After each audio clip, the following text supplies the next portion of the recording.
ചേട്ടൻ സ്കൂളിൽ പോയ വിഷമത്തിൽ ശീതൂട്ടി ഉറക്കമായി. ആ സമയം കൊണ്ട് ഞാൻ അരി അടുപ്പയിലാക്കി. ഇതാണ് ഇവിടുത്തെ അക്ഷയപാത്രം. എത്ര കഴിയാനും തുണി കൂടി വരും. നടന്നു പോകുന്നത് ഇവിടുത്തെ വാഷിംഗ് മെഷീനും. ഉച്ചയുറക്കം കഴിഞ്ഞ ആൾ എണീറ്റിട്ടുണ്ടേ. എന്നോ മേടിച്ചൊരു കോളിഫ്ലവർ ഇരിപ്പുണ്ടായിരുന്നു. എന്നാൽ പിന്നെ ഇച്ചിരി സ്നാക്സ് ഉണ്ടാക്കാമെന്ന് വിചാരിച്ചു. ഉപ്പും മഞ്ഞളും ഇട്ടൊന്ന് പുഴുങ്ങിയെടുക്കണേ.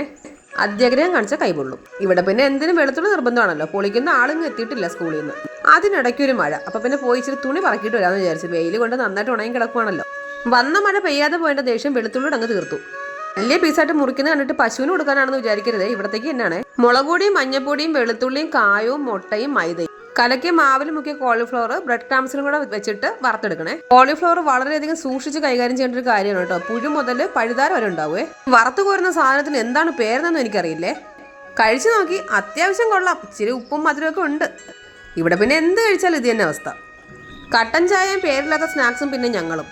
ഇതിനിടയ്ക്ക് ഹായ് പറയാൻ പറഞ്ഞ അനിഷ്മയ്ക്ക് ഒരു ഹായ് ഉണ്ട്. ചാനൽ എല്ലാവരും സബ്സ്ക്രൈബ് ചെയ്യണേ.